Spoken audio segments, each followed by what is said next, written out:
What is up, fantasy football fans? It's so crazy to not be doing a show about the Carolina Panthers, but about something more general. I don't even know what to call it.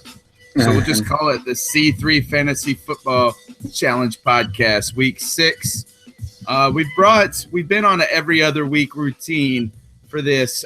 Try to make it weekly. Had some crazy stuff going on in all of our lives. One being a flood in South Carolina. Another is craziness in the Dunn family. And a lot of traveling to football games. So this is a podcast specifically for the C3 Fantasy Football Challenge. If you're not aware, it's the biggest, baddest fantasy challenge out there, tailored specifically for Carolina Panther fans. There are 48 teams who have entered. There are 4 divisions of 12. Only one team will win the big prize of $300 in a Shaq Thompson jersey, but everyone wins in spirit except for Tony Dunn's team, Joey. Not in the challenge, but I'm currently 0-5. No way. Yeah, that's what happens when you draft the 2 CJs, Calvin Johnson and CJ Anderson, back-to-back first and second round, 11 and picks 11 and 13. Well, you're going to love my Ice Up pick tonight then. Probably going to be Calvin Johnson. No, or CJ. And there's so many to go around. But, Joey, I don't know how closely you followed all of this. There was so much to follow. This week, we had the weekly prizes for people that are just tuning in. Each week, we give a prize that is tailored to pick out a specific winner for that week. So we have weekly winners. We have people winning for making the playoffs. We have giveaways. It's not the most points every week either, is it? No, this week it was narrowest margin of victory. And congratulations to Brandon Truesdale for eking out a close one. He won by 2 points.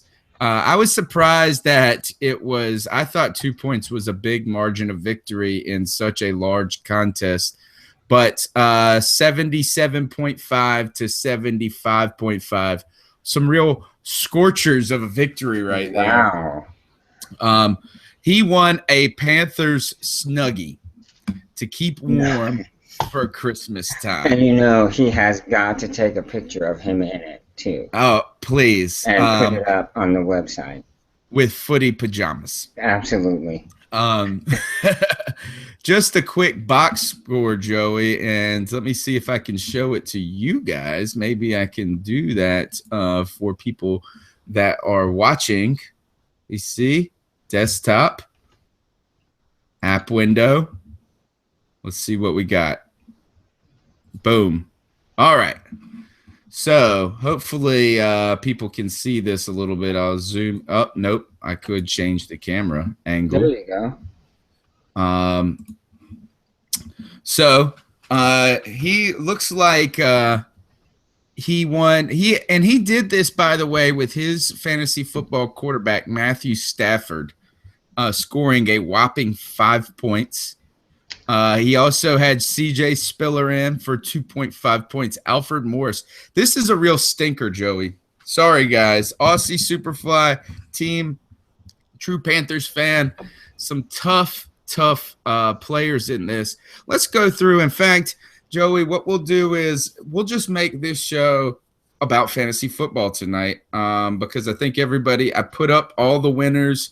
You can check in to see who is 4-0, 5-0, whatever it is. I guess it would be 5-0 right now. The team leaders. You can go to the website and go to C3 Fantasy Football. I put up all those for all the leagues today. So let's talk about some of these headlines, Joey. What I'm thinking, I know that's creepy. What I'm thinking here is the major headline, Matthew Stafford was benched in this game. I think that's a big storyline. Joey, what is going on in Detroit, and is all fantasy value lost? I think that is a team that seems like they don't have any direction. I don't know if they're a team that should throw the ball 40, 50 times a game or if they're going to be a running team. I know the offensive line has been atrocious. Bad. Yes, has been probably, maybe, definitely one of the worst offensive lines in the NFL. And that's saying something because there is a lot of talent on that team at the skilled positions. Right. So that talent could really make up for some pretty bad offensive line because really all you have to do is throw the ball in the general direction of Calvin Johnson, and he should be able to outbattle anyone for it. I can tell you though that has not happened. Yes, you can. I can vouch for that because Calvin Johnson. I'm about to bench my first and second round picks just completely. I've already benched my second round pick in C.J. Anderson, but I think That you're is right. amazing to think about. Yeah. On top of that is that we go. If you think Matthew Stafford, there was thoughts that he put up a lot of fantasy points last year. He's been kind of a consistent type high earner. He's one of those guys like Jay Cutler to me that I always thought you could get away with instead of drafting a top tier guy early at quarterback because they get enough yards and touchdowns. But then you've got some fool's gold, it turned out, with Amir Abdullah on that squad.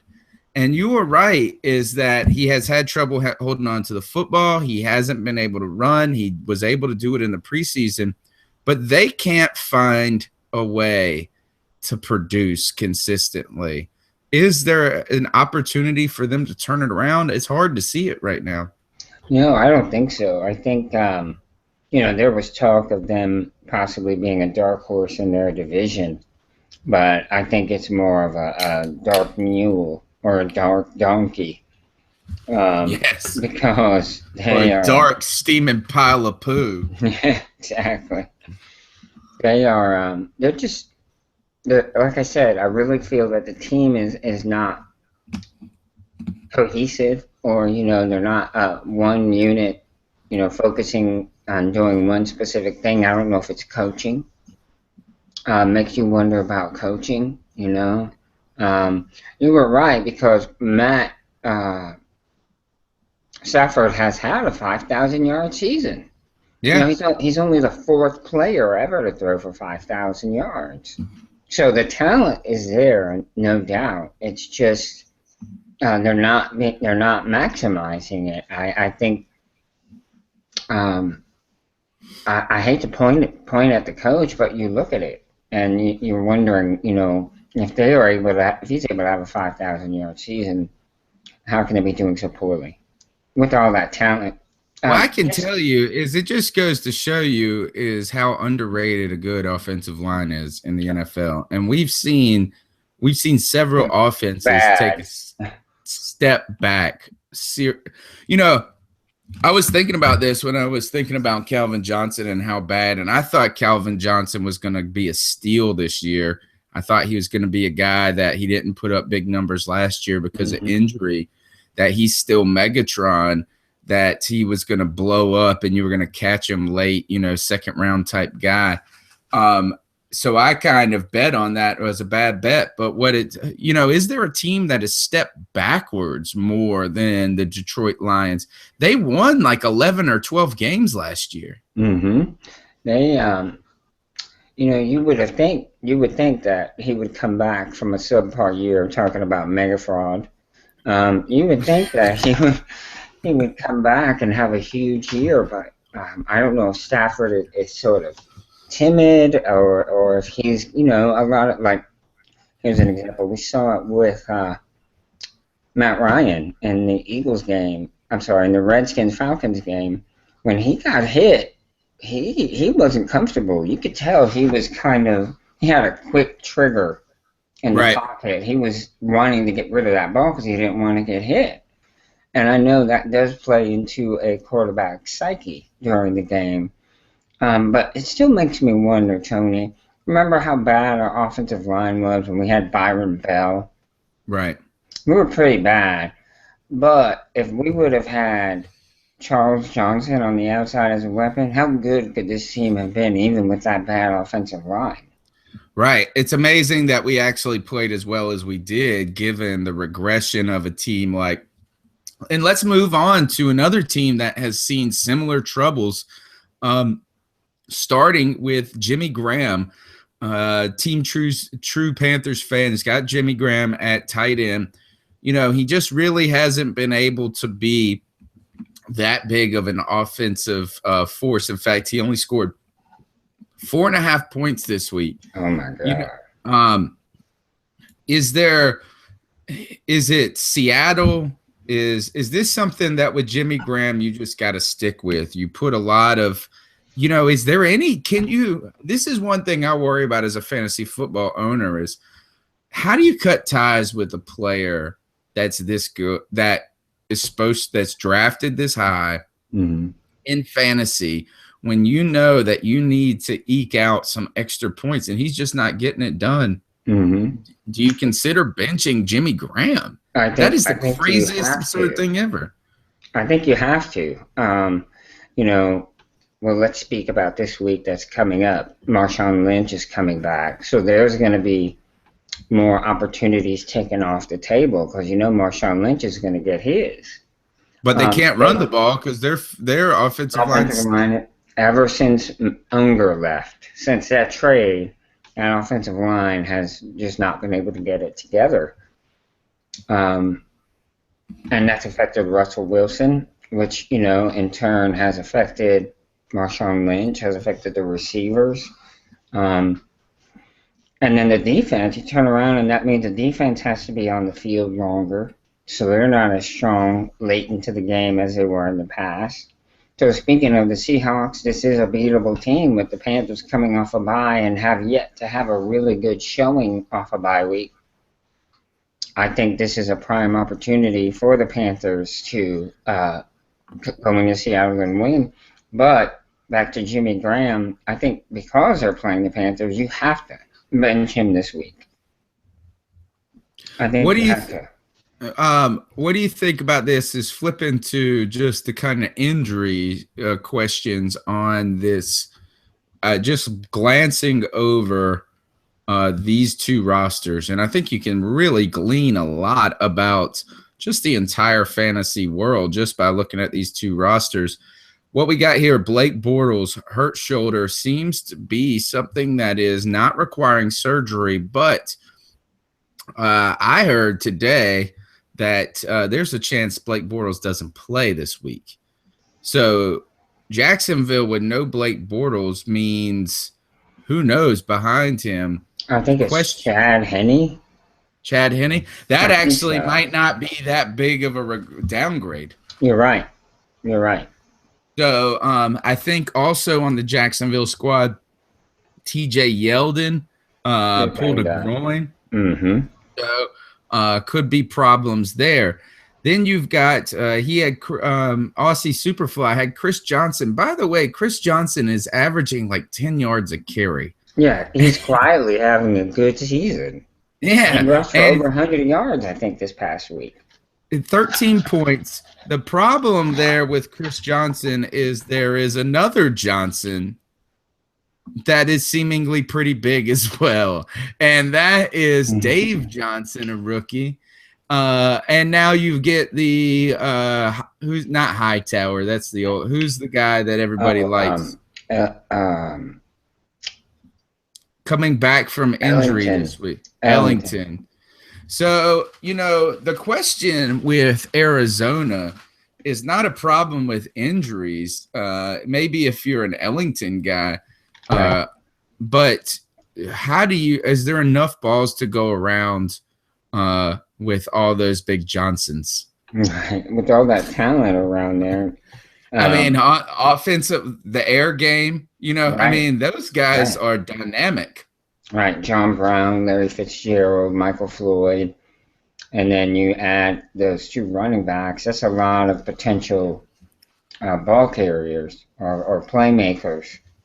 So, yes, that could be a problem when you have too much talent on one team.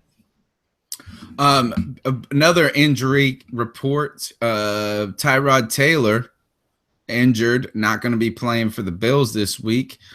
shows up with Percy Harvin scoring no points. If you've got people on Buffalo and you are a fantasy football player, I think you got to run. You have to run, right? Also, other injury news to consider, the New York Giants, who can't stop anyone on defense, even the San Francisco 49ers. Only until the fourth quarter. Right. They score. It seems that Odell Beckham Jr. is having problems with the hamstring again. Victor Cruz is not a football player anymore because we haven't seen him in years. And now Ruben Randall is also hurt. This team has struggled. Joey, it seems like Shane Vereen is still the guy that he was in New England, just on a different team, and you don't know when the heck he's ever going to score points. Right, it's unpredictable. He is that same guy. He is hit or miss. 1 week he'll throw up maybe 12, 15 points, and next week he'll get you 3. Yeah, he is the very same guy we saw in New England. And they use him the exact same way. There is some, if you are in need of someone desperately to fill a flex position or fill a buy spot at wide receiver, there is a strong opportunity with these injuries. Dwayne Harris, 9 targets, 7 catches, 72 yards, former ECU Pirate, is getting a chance to be a wide receiver. He also gives you some special teams value as well. It seems like that there might be some fantasy value there. I would think so. Other injury news, Jamal Charles out for the season. That's a big hit for somebody who was playing him because he's an early pick. Listen to this. I'm going to show you guys another team. By the way, all hell nipple shorts which is Brian Palmise, and his team right here. He scored 146 points, and his quarterback scored 1 point. And with a quarterback that scored 1 fantasy point. He also lost Jamal Charles this week, but he's got Allen Robinson, Tyler Eifert, Arian Foster, and Devontae Freeman. Those guys put up mega numbers, Joey. How surprised? I think a lot of people have been on to the Allen Robinson. We saw that. Tyler Eifert, is he Baby Gronk? I think so. I love that nickname. That's a great nickname for him. Yeah, he is. He's a big guy that can catch everything, runs good routes. They've been expecting good stuff from him since he was drafted right away. I think he went to the University of Notre Dame. He's really showing something this year. Baby Gronk would be right. He also wears, I was listening to one podcast today, he also wears the elbow robot. The brace. Yeah. So he can then throw metal elbows at you at all time. There's going to be some problems there with all hell nipple shorts team.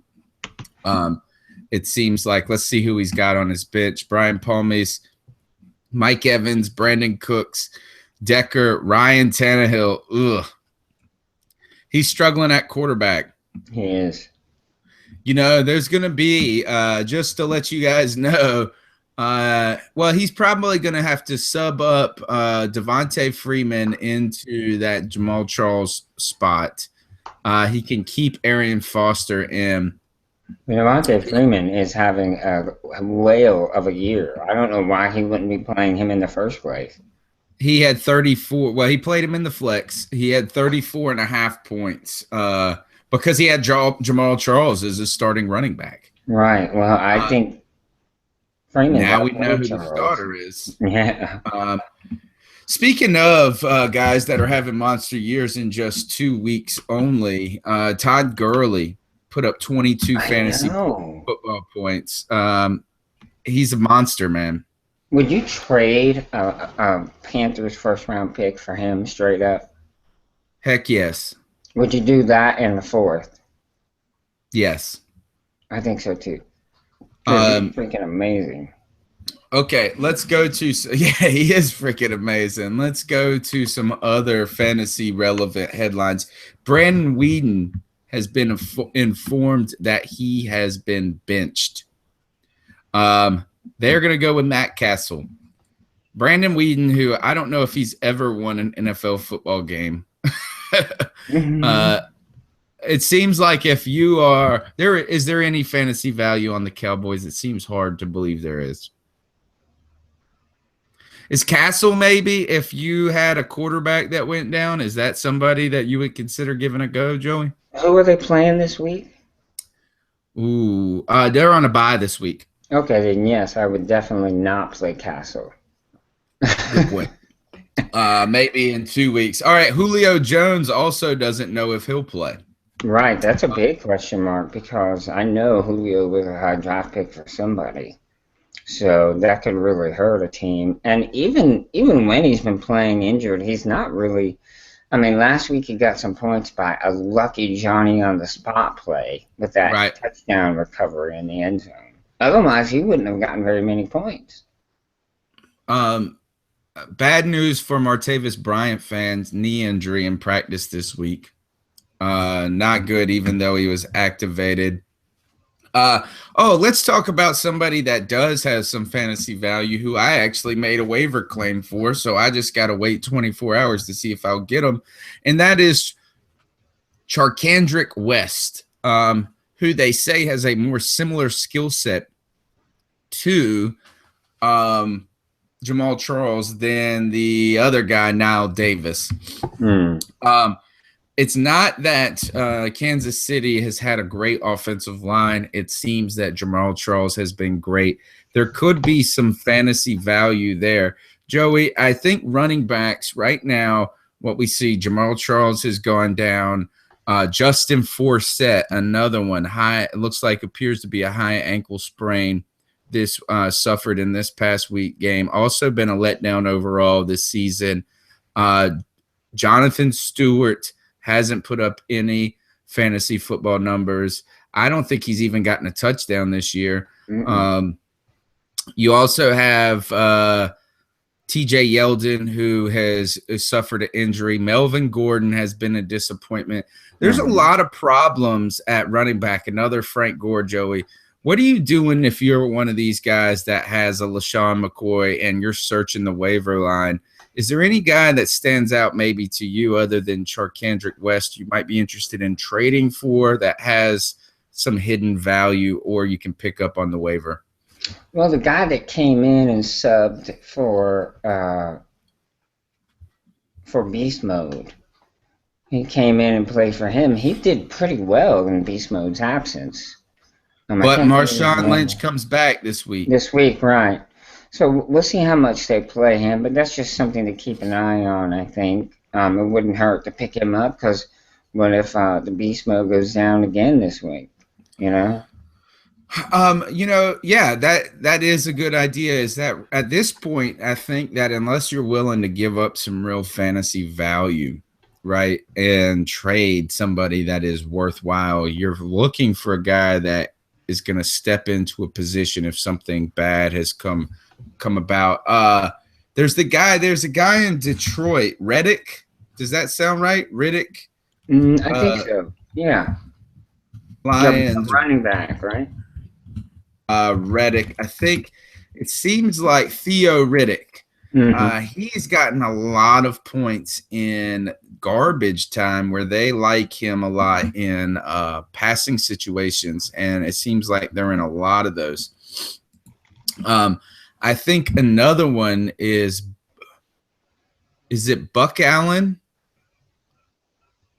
Not the guy that who is it that came in, Ravens running back. replaces behind Dorsett. Forsett. Yeah. It is.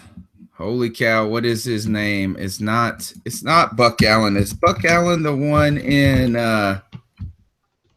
Cleveland? Yeah, it's running back Buck Allen. Is the Panthers worked him out in the preseason.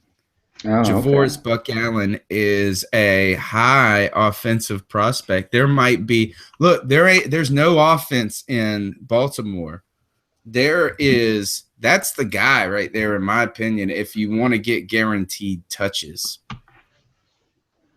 I think you're right.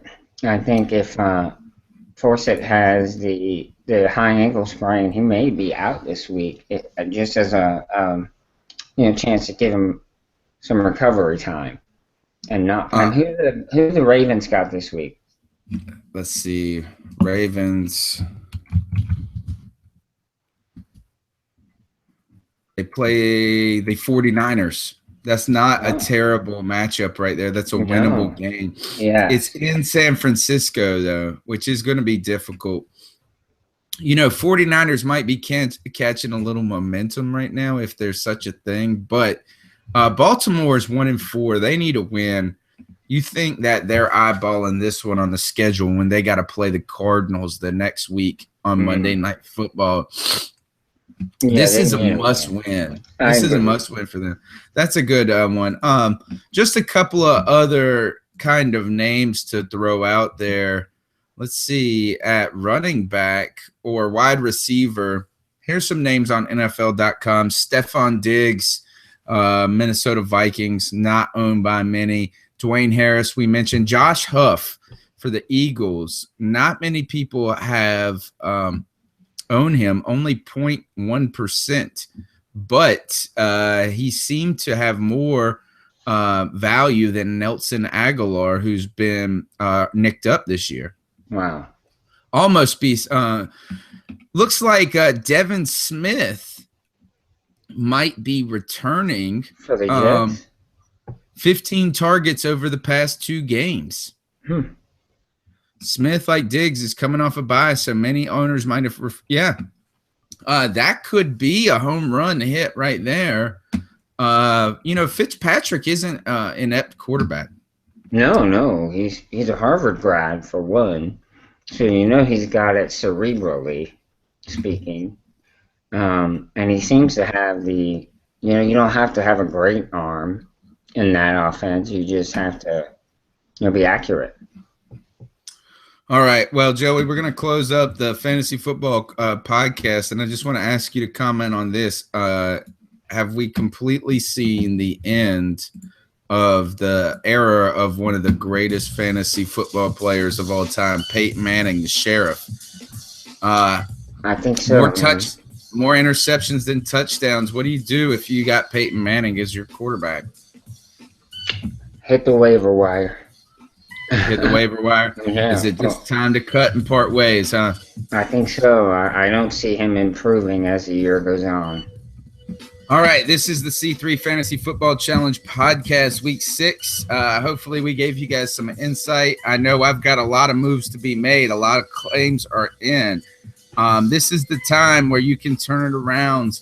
People are getting a little sleepy in the fantasy football world. If you're a team like me, 0-5, you might not be on top of your game. So if you're a 2-3 team, you want to play guys like me who don't pay attention as much. So don't slow down. Keep your foot on the gas.